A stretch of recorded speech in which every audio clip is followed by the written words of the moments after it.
விவசாய நண்பர்களுக்கு வணக்கம். ஸ்ட்ரெஸ் இன்னைய காலகட்டத்தில் குழந்தைங்க, வீட்டில் இருக்கவங்க, வேலைக்கு போகிறவங்க எல்லாருக்குமே இருக்கக்கூடிய ஒரு காமனான பிரச்சனைன்னு பார்த்தோம்னா ஸ்ட்ரெஸ் தான். சரி, ஒரு நிமிஷம் கற்பனை பண்ணிப்போங்க. இப்போ நீங்கள் உங்கள் வயலுக்கு போகிறீங்க. அங்கே இருக்க பயிருக்கு பேசக்கூடிய திறமை இருந்தாலும் அது மட்டும் என்ன சொல்லணும்னு நினைக்கிறீங்க? அண்ணன், நீங்கள் எனக்கு உரம் கொடுக்குறீங்க, தண்ணீர் பாய்ச்சுறீங்க, ஆனால் ஒரே ஸ்ட்ரெஸ்ஸாக இருக்குண்ணே அப்படின்னு தான் சொல்லும். என்னது, பயிருக்கு ஸ்ட்ரெஸ் வருமா அப்படின்னு கேட்குறீங்களா? ஆமாங்க, கண்டிப்பாக பயிருக்கும் ஸ்ட்ரெஸ் இருக்கு. இன்னைக்கு அதை பற்றி தான் நம்ம பேச போகிறோம். நம்ம வீட்டில் ஒரு குழந்தை இருக்குன்னு வச்சுக்கோங்க. சரியாக சாப்பிடாம எனர்ஜி கிடைக்கலன்னா அது என்ன பண்ணும்? சோர்வாக இருக்கும், விளையாடாது. அதை பார்த்த உடனே நம்ம கண்டுபிடிச்சிடுவோம். அதே மாதிரி தாங்க நம்ம வயலில் இருக்கக்கூடிய பயிரும். என்ன, அதுக்கு பேச தெரியாதனால அதனோட அறிகுறிகளை நம்ம கொஞ்சம் கூர்மையாக கவனிக்க வேண்டியதாக இருக்குது. இப்போ பார்த்தீங்கன்னா நம்ம சரியாக உணவு, தண்ணி எல்லாம் கொடுத்ததுக்கு அப்புறமும் பூ உதிரும், வளர்ச்சி இருக்காது, செடியோட பசுமை சுத்தமா இருக்காது. இது எல்லாத்துக்கும் என்னதான் காரணமா இருக்கும்னு நினைக்கிறீங்க? பெரும்பாலான டைம் இந்த பயிர்களுக்கான ஸ்ட்ரெஸ் தான். இது எதனால வருது, என்ன காரணம் அப்படின்னு பார்த்தீங்கன்னா, முன்னைய காலகட்டத்திலலாம் வெயில் ரொம்ப ஜாஸ்தியா இருந்துச்சு, இல்லை மழை சரியா பொழியல அப்படிங்கிற டைம்ல தான் இந்த ஸ்ட்ரெஸ் வரும்.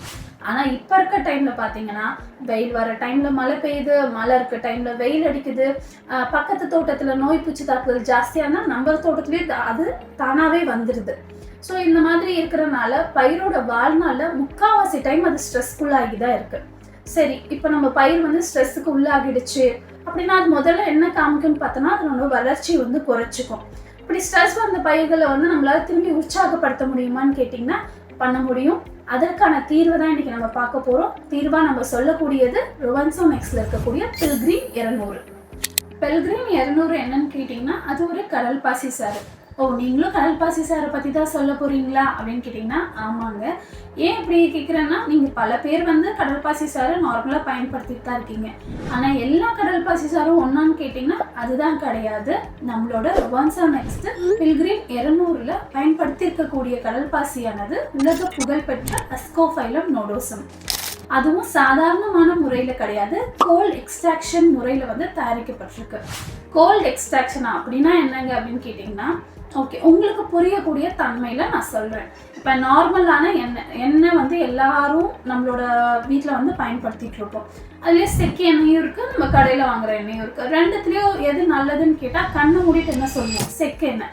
என்ன காரணம்னா அதில் வேற எந்த ஒரு கலப்படமும் கிடையாது, எந்த ஒரு கெமிக்கல் ஆட் பண்ணுறது கிடையாது, சூடாகிறது கிடையாது. ஸோ நேச்சுரலாக அதில் இருக்கக்கூடிய சத்துக்கள் எல்லாம் நமக்கு கிடைக்க போகுது. இதே நான் நார்மலாக கடையில் வாங்குறதுல எசன்ஸ் இருக்குது, மற்ற எண்ணெய்களோட கலப்படம் இருக்குது. அதனால நம்ம அது கெட்டது அப்படின்னு சொல்கிறோம். அதே தான் இங்கேயும் கோல்ட் எக்ஸ்ட்ராக்ஷனும் அதே மாதிரி தான். கடல் பாசியை எடுக்கிறாங்க, அதை ரொம்ப மெதுவாக அரைச்சி அதில் இருக்கக்கூடிய பயோ ஆக்டிவ் காம்பனன்ட்ஸ்ன்னு சொல்லுவோம். அதுக்கு எந்த ஒரு பாதிப்பும் இல்லாமல் அப்படியே நமக்கு கொடுக்குறாங்க.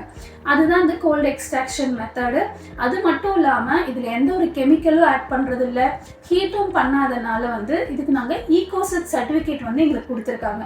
அந்த சர்டிஃபிகேட் அப்படின்னு என்னன்னு கேட்டிங்கன்னா, ஆர்கானிக் விவசாயம் செய்கிறவங்களும் பில்கிரீன் 200 தாராளமாக உங்கள் வயலில் பயன்படுத்தலாம், அதில் எந்த ஒரு கெமிக்கலும் ஆட் பண்ணல அப்படிங்கிற ஒரு சான்றாக கொடுக்கக்கூடியது தான் இந்த ஈகோசெட் சர்டிஃபிகேட்டு. அந்த பிரத்யேகமான சர்டிஃபிகேட் நம்மளோட பில்கிரீன் 200க்கு இருக்குது. நான் இவ்வளோ நேரம் உங்கள் பில்கிரீன் 200 பற்றி பேசணும். உங்களுக்கு தோணலாம் எல்லாரும் வராங்க அவங்க கம்பெனி ப்ராடக்ட்ஸ் பற்றி பேசினாங்க அப்படின்னு சொல்லிட்டு. ஆனால் நம்மளோட பில்கிரீனை அவங்களோட வயலில் பயன்படுத்தி அவங்களுக்கு பெற்ற அனுபவம் மற்றும் வயலில் நடந்த வித்தியாசங்களை பற்றி விவசாயி ஒருத்தவங்க பகிர போகிறாங்க. அவங்களோட கருத்துக்களை பார்ப்போம். இப்போ வணக்கம், என் பேர் கோபால். நான் ஃபார்மாட்டிக்ஸ் கம்பெனியில் ஏரியா சேல்ஸ் மேனேஜராக இருக்கேன். இப்போ நம்ம எங்கே இருக்கோம்னு பார்த்தீங்கன்னா, திருப்பூர் மாவட்டம் உடுமல்பேட்டைக்கு பக்கத்தில் அக்கா தோட்டத்துக்கு வந்திருக்கோம். அக்கா பில்கிரீன் யூஸ் பண்ணியிருக்காங்க. அதோட ரிசல்ட் என்ன ஏதுங்கிறத அவங்க சொல்லுவாங்க. நம்ம கேட்போம் வாங்க. அக்கா வணக்கம்.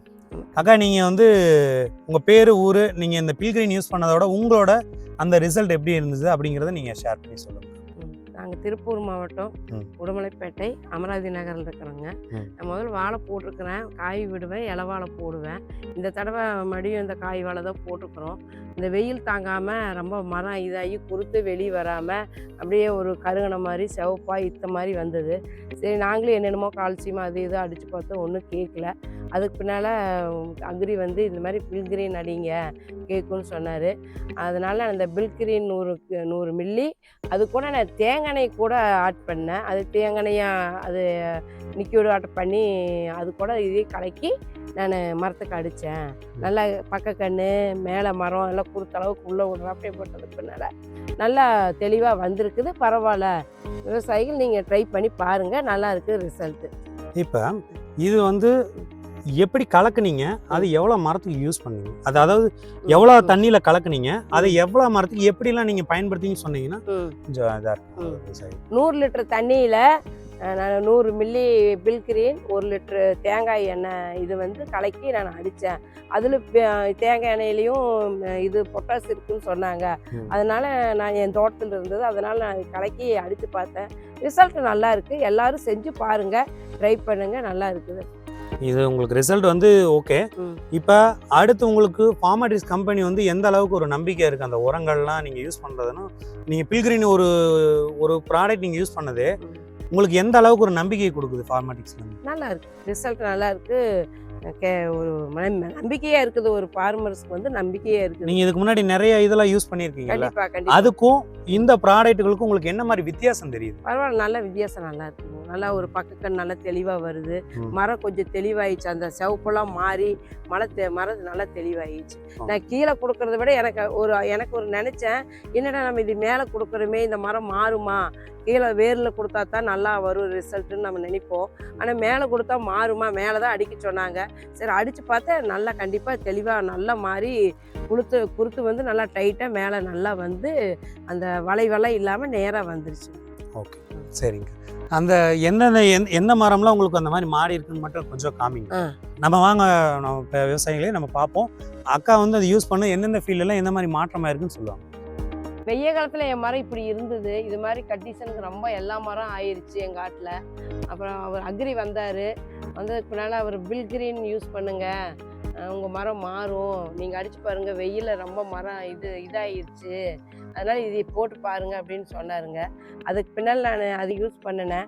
அதுக்கு பின்னால் என் மரம் வந்து இந்த மாதிரி மாறி இருக்குது. ஒரு 15-20 நாளில் அந்த மரம் இந்த மாதிரி மாறிடுச்சு. நல்லா இருக்குது, நல்ல ரிசல்ட் நல்லா இருக்குது. நான் போன தடவை இது மாதிரி செஞ்சேன். என் மரம் ரொம்ப மோசமான கண்டிஷனில் இருந்தது. பரவாயில்ல, எனக்கு இந்த மரம் இந்த அளவுக்கு ஹெல்ப் பண்ணியிருக்கு. இந்த உரம் நல்லா இருக்குது, பரவாயில்ல. இதுக்கு முன்னாடி வேற எதெல்லாம் ட்ரை பண்ணியிருந்தீங்களா? கால்சியம் இது மாதிரி அதில் உங்களுக்கு என்ன மாதிரி, அதாவது வேற ஒரு நிறுவனத்தில் இந்த மாதிரி எல்லாம் யூஸ் பண்ணியிருப்பீங்க, அதுலயும் அதை விட உங்களுக்கு இதுல என்ன, அதாவது அதுக்கும் இதுக்கும் உங்களுக்கு என்ன மாதிரி டிஃபரெண்டா தெரியும்? அது அவ்வளவா தெரியலீங்க எனக்கு. அந்த வெயிலுக்கும் இதுக்கும் இது அடிச்சு பாருங்க, ட்ரை பண்ணுங்கன்னு சொன்னாங்க.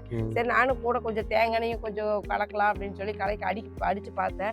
ரிசல்ட் நல்லா இருக்கு. எனக்கு இந்த அளவுக்கு வரும் மரம், நம்மளுக்கு காடு அழிஞ்சு போயிருமோ நினைச்சேன். பரவாயில்ல, அடிச்சதுக்கு பின்னால தெளிவா நல்லா இருக்கு. ஓகே ஓகே சரி, தேங்க்யூங்கக்கா. இப்போ விவசாயியோட கருத்துக்களை நீங்கள் பார்த்துருப்பீங்க. நீங்களும் உங்களோட வயலில் ப்ரொவென்சோ நெக்ஸ்ட் பில்கிரீன் 200 பயன்படுத்தி நல்ல மகசூல் பெறுங்க. நன்றி, வணக்கம்.